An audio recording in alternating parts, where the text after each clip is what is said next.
भाइयों, आज मुझे आपके बीच में बोलने में कुछ 2-4 मिनट देर हो गई है। उसके लिए क्षमा चाहता हूं, क्योंकि बहुत से लोगों के फ़ोन भी आने लगे हैं।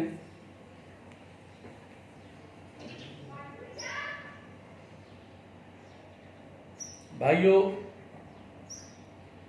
आज लॉकडाउन का दूसरे चरण का आखिरी दिन है, 3 तारीख है, और कल से फिर शुरू हो जाएगा जो 17 तारीख तक के लिए।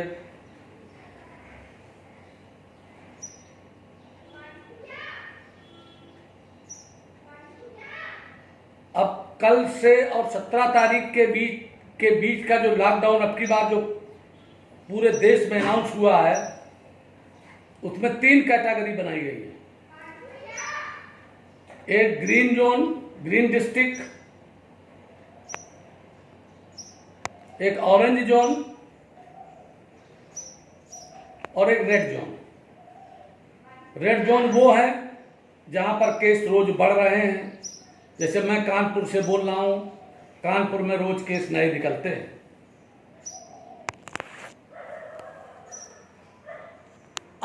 ऑरेंज जोन वो है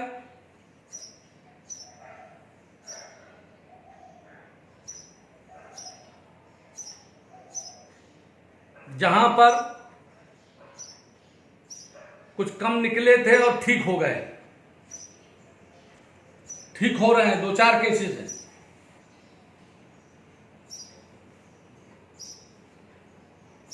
और ग्रीन जोन वो है जहां पे बिल्कुल नहीं है केसेस। रेड, ग्रीन, ऑरेंज, ये मैं इसलिए बता रहा हूं, वैसे तो आपके यहां सब पता चल रहा होगा, टेलीविजन पे आता है, अखबार पे आता है, तुरंत पता चल जाता है, इसको मैं बताने की जरूरत नहीं है। लेकिन ये मैं बताना चाहता हूं कि आप इतने दिन को कैसे प्रयोग करें। टाइम मैनेजमेंट है। आदमी को चाहिए कि अपने जीवन में वो मनी मैनेजमेंट, माने धन की व्यवस्था, कि उसके पास कितना धन है। एक दिन मैंने आपको उसमें डाला था, आपके पास समय कितना है, आपकी उम्र क्या है, आपके पास काम कितने हैं, कौन सा काम करना है, आपके लड़के कितने हैं, लड़कियां कितनी हैं, उनको कैसे पढ़ाएंगे आप, क्या क्या कराएंगे। क्योंकि आज की तारीख में तो हर आदमी नौकरी कराना चाहता है,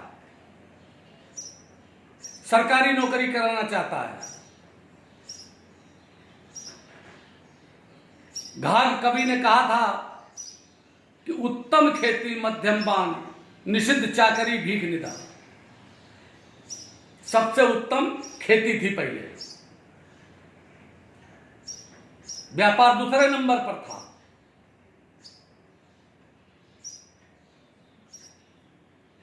और नौकरी को निषेध किया था घाघ ने, जिसने कहा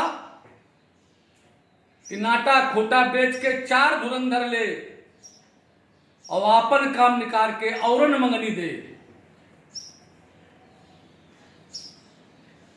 आजकल नस्लें छोटी होती जा रही हैं।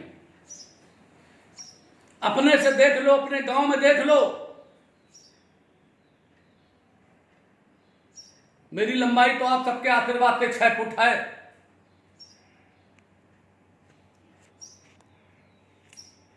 मेरे बड़े बेटे की, बड़ा बेटा भी मेरा लंबा है, दिनकर प्रताप पाल नाम है, लंबा है, अभी 14 साल का है। दूसरा 12 साल का, वो भी लंबा है। क्योंकि उसके खान पान पर ध्यान देना पड़ेगा। उनको रोकना पड़ता है कि पिज्जा और बर्गर मत खाइए आप, ये गाय का दूध पीजिए, इसमें हॉर्लिक्स डालिए, और भी चीजें डालिए।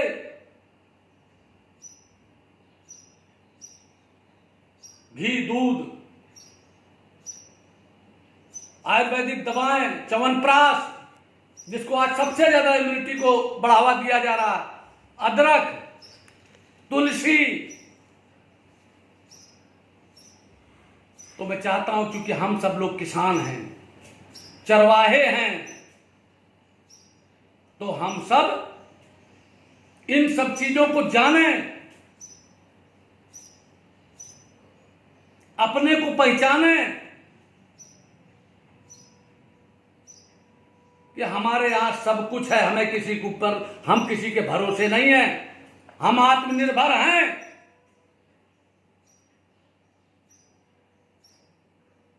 हमारे घर में खाने भर को गल्ला होता है, हम सब्जी भी उगाते हैं, हमारे घर में गाय है, भैंस है,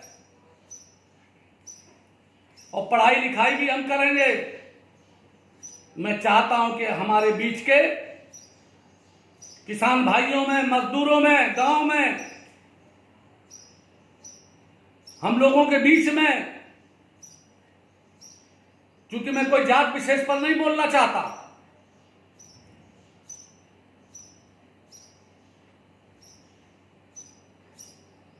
मैं चाहता हूं कि जो रिटायर्ड हों, रिटायर्ड माने मिलिट्री के रिटायर्ड। चाइना के बारे में मैंने पता किया, जब मैं गया था चाइना, तब के चाइना अब के चाइना में बहुत अंतर है। मैं 86 में गया था, 87 में।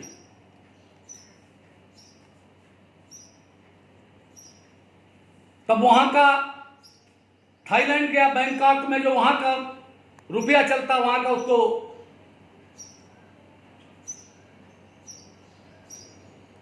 भात कहते, भात। जैसे अपने यहां रुपया कहते हैं, उसको वहां भात कहते हैं। अपने यहां का 1 रुपया बराबर 2 भात था। और आज वहां की पोजीशन ये है कि उनका 1 भात और हमारे 2.25 रुपए। ये आप नेट पे डाल करके देख लेना।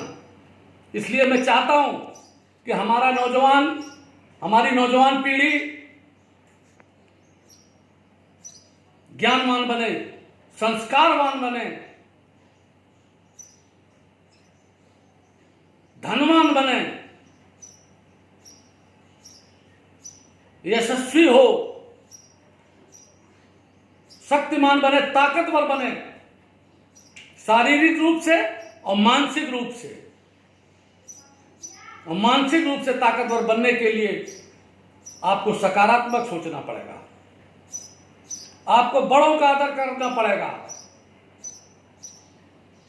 अपने से ज्यादा तजुर्बेकार लोगों से सीखना पड़ेगा, वो चाहे जिस जाति के हो। आपको अच्छे शिक्षक की आवश्यकता है। तो चाइना में हर व्यक्ति को 2 साल की वो पढ़ने के बाद उसको मिलिट्री की ट्रेनिंग कराते हैं। आपके यहां कुछ नहीं है। इसमें जब कभी सोचता हूं कि बहुत बड़ी चालें हैं कि गरीब और गरीब कैसे बना रहे, और पिछड़ा कैसे बना रहे। अगर ये ज्यादा पढ़ लिख जाएंगे, ज्यादा समझदार हो जाएंगे, ज्यादा शिक्षित हो जाएंगे, प्रशिक्षित हो जाएंगे, तो फिर ये लड़ने लगेंगे। भारत से ज्यादा बड़ा पूंजीवाद कहीं नहीं है। जहां मैंने आपको बताया कि 70 परिवार के पास 70% पूंजी है, शेष 134 करोड़ 99 लाख 99,930 आदमी के पास देश की 30% पूंजी है। एक गांव का हिसाब लगा के बता दें, एक गांव में अगर 100 बीघा जमीन है, 200 बीघा जमीन है, तो 10 लाख रुपया बीघा के हिसाब से अगर उसको रख लीजिए, तो 200 बीघा जमीन 2 पंचे 10, 100 करोड़ की हुई। और एक आदमी के पास 100 करोड़ 200 करोड़ का आदमी मारा घूम रहा है दिल्ली में, बंबई में, कानपुर में, लखनऊ में, पटना में, बड़े बड़े शहरों में, सूरत में, अहमदाबाद में। उन 70 के अलावा मैं कह रहा हूं आपसे। और हम किसान लोग आज के 30 साल पहले आप लाही कितने रुपए कुंटल बिकती थी? 5 रुपए कुंटल थी, 300 रुपए कुंटल थी, 4 रुपए कुंटल थी, पता कर लेना। और आज के 30 साल पहले मास्टरों की तनख्वाह कितनी थी? पंचायत सेक्रेटरी की तनख्वाह कितनी थी? ग्राम विकास अधिकारी की जो ग्राम सेवक कहलाता था उसकी तनख्वाह कितनी थी? आज उनको सबको, किसी को 70,000, किसी को 50,000, किसी को कुछ मिलता है। सब बड़ी बड़ी गाड़ियों से चलते हैं। तो पढ़ाने में भी शिक्षक लोगों की, भाई शिक्षक ने देश को बदला, इसलिए सबको मैं, मेरे भी गुरु मैंने शिक्षक रहे, उनके बारे में कुछ कह नहीं सकता हूं। लेकिन मैं ऐसे ऐसे शिक्षकों को जानता हूं। मैंने आपको बताया था, मेरे खुद एक गांव में जब मैं प्रधान था तो बनवा रहे थे वो स्कूल, तो मुझको पैसा देने आए थे। तब मैं आंसू आ गए कि तुम सरस्वती के मंदिर में तुम हमको पैसा देने आए हो। मिड डे मील खा जाते हैं जो दोपहर का है, उसमें सब मिली भगत होती है, प्रधान की और मास्टर साहब की, इनकी सबकी होती है। और जो वहां पर रसोईया होता हो तो बेचारे उनको सबको किया जाता है। बस लड़कों का एक जीवन रह गया है कि वो मिड डे मील के लिए जाते हैं दोपहर में। और जो शेड्यूल कास्ट के लोग हैं या जिनको वो मिलता है वजीफा, उनके नाम लिख लिए जाते हैं, स्कूल पढ़ने कोई नहीं जाता है। बहुत स्थिति खराब है, ये सब ठीक करनी पड़ेगी। कौन ठीक करेगा? आप ही लोग तो ठीक करोगे। आपके गांव में सतीश पाल को थोड़ा ठीक करने जाएंगे। लेकिन आज का नौजवान तो एक ही चीज चाहता है कि वो सवेरे 10 बजे प्रधान बनना चाहता है, 12 बजे ब्लॉक प्रमुख बनना चाहता है, फिर 2 बजे एमएलए बनना चाहता है, फिर 4 बजे मंत्री होना चाहता है और 6 बजे मुख्यमंत्री बनना चाहता है और 8 बजे रात में प्रधानमंत्री बनने के बाद भूत हो जाना चाहता है। एक दिन में वो सारे पद प्राप्त के, इतनी जल्दबाजी उसको है। अरे हम लोग इतनी लंबी यात्रा करके जीवन में इतने हमारे तजुर्बे हैं, इतने मामले हैं कि मैं आपको क्या बताऊं। लोग नेतागिरी करते, लोग लाश पर नेतागिरी करते हैं, शर्म नहीं आती लोगों को। लोगों के घर में जब लाश रखी होती है तो वहां पे नेतागिरी होने लगती है। दोनों पक्ष, प्रधानी के पक्ष के लोग हैं और वहीं पर धीरज में अपना करने लगते हैं। जब कोई इस तरीके की कोई आत्महत्या करता है या कोई जल जाती, कोई महिला जल जाती है या कोई घटना हो जाती है, जबकि नहीं करना चाहिए। एक बार मैं फतेहपुर का किस्सा बताऊंगा आपको। एक अमरजीत सिंह चौहान जी, पूर्व मंत्री, हमारे मित्र हैं, उन्होंने हमको फोन किया कि फतेहपुर में ऐसे 7 जो है वो गडरिया लोग भेड़ें चरा रहे थे, उनको भेड़ें कहीं उसमें थे, उनको कुएं में डाल करके और मार दिया गया। हम वहां पहुंचे, उनके साथ गए। राजेश राय वहां पर एसपी थे, हमारे मित्र थे, आज रिटायर हो गए हैं। हो सकता है वो भी मेरी बात को सुन रहे होंगे। मैं जब वहां पहुंचा तो रोड के ऊपर लाश रख करके दोपहर के समय और पूरी नेतागिरी हो रही थी। लाशें रोड पर रखी, जो फतेहपुर से बांदा की तरफ रोड जाता है, बिंदकी से जो जाता है रोड, चौडगरा से बिंदकी से जाता है।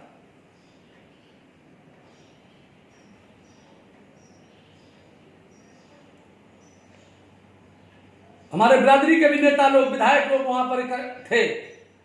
वो एक छाया में महुआ के पेड़ के नीचे खड़े थे। भाजपा की गवर्नमेंट थी,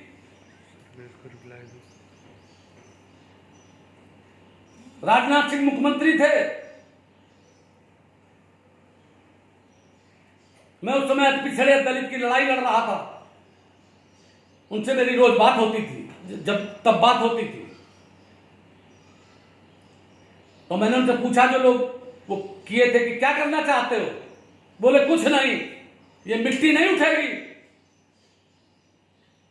हमने उनसे पूछा कि कुछ बताओ तो, करना क्या चाहते हो, क्या मांगे, क्या है? तो बोले ऐसे नहीं उठेगी। तो हमने कहा आपको इन मिट्टी वालों से क्या रिश्ता है? तो पता चला कि उनका कोई रिश्ता नहीं था, वो तो बिना मतलब की नौटंकी और नेतागिरी कर रहे थे। हमने उनसे कहा कि मेरा परिवार है ये, और मैं जानता हूं और मैंने तत्काल हम सब लोगों ने बात की कि क्या होना चाहिए। तत्काल मुख्यमंत्री जी को बात हुई, मुआवजा की बात हुई, जमीन देने की बात हुई, एक एक असलाह देने की बात हुई, और उसको मिट्टी में को डांट दिया कि तुम लाश पर राजनीति मत करो। तुम्हारे जब कोई घर का मर जाए तो उसको धूप में रख करके तुम इस तरीके से करना। इस तरीके की एक नहीं है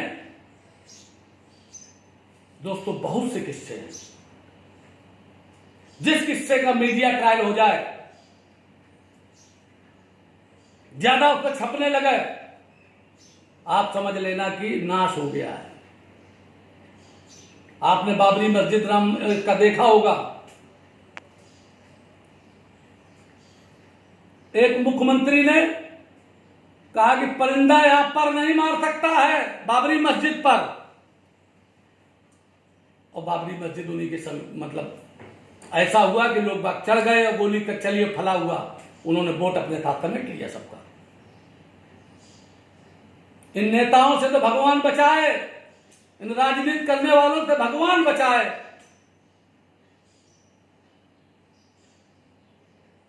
क्योंकि बगैर स्वार्थ के कोई बात नहीं करते। हम चाहते हैं कि अगर हम लोगों के बीच में अभी जैसे प्रतापगढ़ का मसला है, कल इस पर मैं बोला था, बात की थी मैंने, और कल कहा था कि लॉकडाउन हटने के बाद हम लोग प्रतापगढ़ जाएंगे। कल मेरी राजकुमार पाल जी से भी बात हुई, उन्होंने हमें जो बातें बताई हैं उसको मैं आप लोगों को नहीं बता सकता यहां,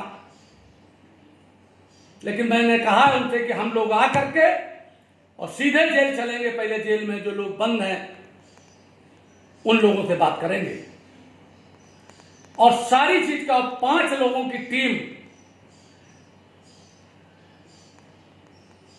हम लोग वकीलों की, हाई कोर्ट के वकीलों की लगाएंगे। दोस्तों एक बात और याद रखना, अगर आप हरदम सत्य के रास्ते पर रह करके लड़ेंगे तो आपको कभी कोई पराजित नहीं कर सकता है, और असत्य के रास्ते पर अगर चलेंगे तो आपको अपयश के अलावा कुछ नहीं मिलेगा। मेरे जीवन का ये सबसे बड़ा उसूल, इसलिए मैं आज तक एक भी केस नहीं हारा। आज तक एक भी मामले में, जब हमारे यहां विधोना कांड हुआ,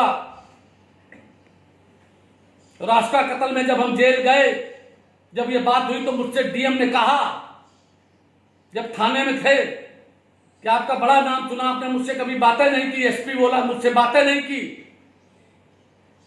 क्योंकि सपा की सरकार थी। मैंने कहा कि मुझे आपसे बात करने की जरूरत क्या, आपको अगर जरूरत हो तो आप मुझसे बात करिए। मुझे जब कोई जरूरत पड़ी तो मैंने थानेदार, एसओ, इंस्पेक्टर, तहसीलदार, एसडीएम, क्योंकि मैं गलत कोई सिफारिश नहीं करता, और उनकी ये कोई हैसियत नहीं कि हमारी सही बात को ना माने। क्यों नहीं हैसियत? क्योंकि जनता हमारे साथ है। जब मैं थाने जाता था 100-200 आदमी हमारे साथ जाए, जब मैं तहसील जाता मेरे साथ 100-200 आदमी साथ जाए। और मैं चाहता हूं, आप सबको भी निवेदन करना चाहता हूं कि हम किसी की कुर्बानी जाया नहीं जाने देंगे, बेकार नहीं जाने देंगे।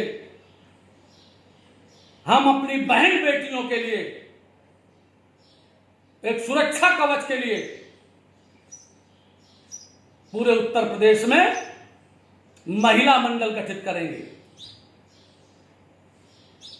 हमारा सौभाग्य है कि हमारे बीच में संपत पाल जैसी महिला है, लेकिन दुर्भाग्य है कि आज उसका पता नहीं है।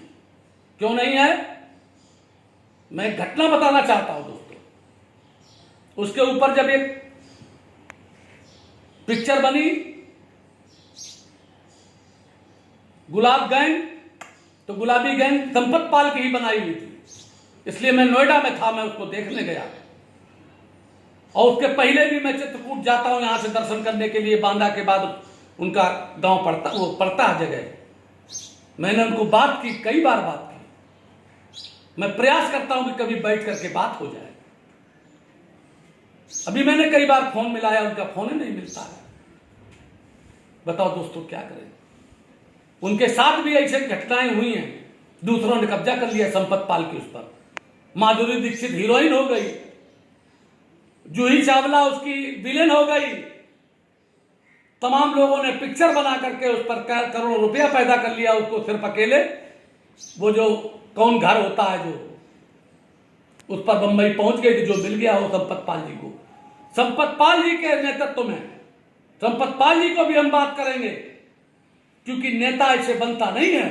जो अपने समाज के नेता हैं उनके प्रति विद्वेष भाव खत्म करके सबको एक उस पर लाना है, प्रेम से लाना है। और नौजवानों से भी मुझे अनुरोध करना है दोस्तों कि नौजवानों, ईर्षा भाव त्याग दो, प्रेम रखो आपस में, भाइयों भाइयों में प्रेम रखो, जल्दबाजी मत करो, सोशल मीडिया का दुरुपयोग मत करो, बड़ों का सम्मान करो। अगर प्रतापगढ़ में अपना विधायक है तो पहले उससे बात करो, पहले उससे बात करनी चाहिए थी, क्योंकि मैंने FIR में देखी है, उसमें बड़ी खामियां हैं। मैंने ब्रजेश कुमार पाल है प्रतापगढ़ के, उनका भी एक मामला हो गया है, उस पर मेरी बात उनसे हुई है और भी वकीलों से मैंने किया है। विपिन चंद पाल हैं